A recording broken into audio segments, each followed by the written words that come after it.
Hello. ഇന്ന് വൈകുന്നേരം കുറച്ച് അമ്പലത്തിലൊക്കെ പോയ വിശേഷങ്ങളാണ് ഞങ്ങൾ പങ്കുവയ്ക്കുന്നത്. ഞാനും മോളും കൂടി വെളുന്നല്ലൂർ ശ്രീരാമക്ഷേത്രത്തിൽ പോയിരുന്നു. അവിടെ ഒരു ആന എപ്പോഴും ഉണ്ടാവും. അവിടുത്തെ ആനയാണത്. മണികണ്ഠൻ എന്നാണ് തോന്നുന്നു പേര്. കുറച്ച് നേരം ഞങ്ങൾ മണികണ്ഠനെയൊക്കെ നോക്കി നിന്നു. അമ്പലത്തിൽ നിന്നൊക്കെ തൊഴുതിറങ്ങിയ ശേഷം ഞങ്ങൾ കുറച്ച് സമയം അവിടെ നിന്നത് കേട്ടോ. വെളുന്നല്ലൂർ പുഴ അല്ലേ, തിക്കര പുഴ? ഞങ്ങൾ കുറച്ച് നേരത്തെ വന്നതുകൊണ്ട് തന്നെ പെട്ടെന്ന് തൊഴുതിറങ്ങി. ഇനി ഞങ്ങൾക്ക് വേറൊരു അമ്പലത്തിലും കൂടി പോകാനുണ്ട്. അതുകൊണ്ട് ഒരുപാട് ഇരുട്ടുന്നതിന് മുമ്പ് ഞങ്ങൾ ഇങ്ങനെ ഇറങ്ങി.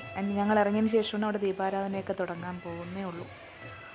പിന്നെ ഞങ്ങൾ കുറച്ച് സമയം വെളിയിൽ നിന്ന് ഈ കാഴ്ചകളൊക്കെ ഒന്ന് കണ്ടു. ഒത്തിരി പേരുണ്ടായിരുന്നു കേട്ടോ. ഒരുപാട് ആൾക്കാർ അമ്പലത്തിനകത്തും പുറത്ത് ഈ കാഴ്ചകൾ കാണാനും ഒക്കെ ഒരുപാട് പേരുണ്ടായിരുന്നു. പിന്നെ അവിടെ ഒരു ഊഞ്ഞാലുണ്ടായിരുന്നു.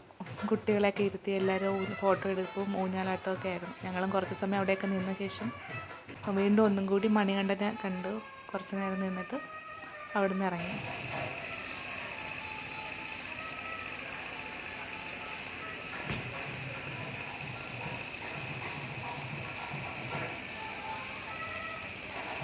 ശ്രീരാമക്ഷേത്രത്തിൽ നിന്ന് മുകളിലോട്ട് റോഡിലോട്ട് വരുന്ന വഴിക്കാണ് കേട്ടോ ഹനുമാൻ ക്ഷേത്രം. ഞങ്ങൾ അവിടെ കയറിയിട്ടാണ് വന്നത്. ഇതാണ് ഹനുമാൻ ക്ഷേത്രം. അവിടെ വെറ്റമാലയൊക്കെ ഞങ്ങൾ നേർച്ച നൽകിയിട്ടാണ് ശ്രീരാമക്ഷേത്രത്തിലേക്ക് പോയത്. ഇതാണ് ആ കയറിപ്പോകുന്ന കവാടം. ഇതാണ് അമ്പലത്തിലേക്ക്. ഇതാണ് വെളുന്നല്ലൂർ പാലം. അതിൽ നിന്ന് നോക്കുമ്പോൾ അങ്ങ് ദൂരെ കാണുന്നില്ല, പുഴയുടെ തീരത്ത് കാണുന്നതാണ് അമ്പലം. കുറച്ച് അവിടെ നിന്നൊക്കെ വീഡിയോ ഒക്കെ എടുത്തേക്കും കുറച്ചുകൂടെ വ്യക്തമായിട്ട് മനസ്സിലായാണ്. ഞങ്ങളിതിൻ്റെ സന്ധ്യ ആയതുകൊണ്ട് ഇനി പകൽക്കുറി അമ്പലത്തിലൂടെ കയറാനുണ്ട്. അതുകൊണ്ടാണ് പെട്ടെന്ന് പോകുന്നത്.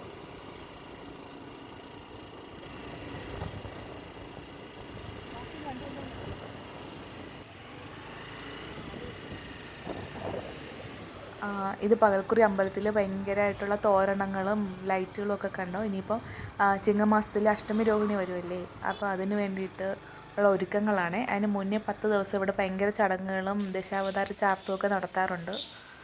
പിന്നെ ഞങ്ങൾ അവിടെയും കയറി അത്താഴ പൂജയൊക്കെ കണ്ടിട്ടാണ് വീട്ടിലേക്ക് പോയ വഴിക്ക് കുറച്ച് പൊറോട്ട വാങ്ങിച്ചിട്ടു. എനിക്ക് ഇന്നലെ മുതലേ പൊറോട്ടയും ഒരു വെജിറ്റബിൾ കുറുമയൊക്കെ കഴിക്കാൻ ഭയങ്കര ഒരു കൊതി. അങ്ങനെ പെട്ടെന്ന് തന്നെ ഒരു കറി തട്ടിക്കൂട്ടാനായിട്ട് ആക്കി വെച്ചു. കുക്കറിൽ തന്നെ വെച്ച കറി.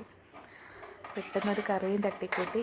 പെട്ടെന്ന് വെച്ചത് കൊണ്ടാണോ അതോ ഇന്നത്തെ കറിക്ക് നല്ല ടേസ്റ്റായിരുന്നു കേട്ടോ. ഇവിടെ എല്ലാവർക്കും ഒത്തിരി ഇഷ്ടപ്പെട്ടു കറി വെച്ചത്. അങ്ങനെ പിന്നെ ഞങ്ങൾ പൊറോട്ടയും കറിയും കൂടിയൊക്കെ കൂട്ടി കഴിച്ചു. ഇത്രയേ ഉണ്ടായിരുന്നുള്ളൂ ഇന്നത്തെ വിശേഷം. എല്ലാവർക്കും ഇഷ്ടപ്പെട്ടു എന്ന് വിചാരിക്കുന്നു. അപ്പോൾ ഓക്കെ, ബൈ, താങ്ക് യു.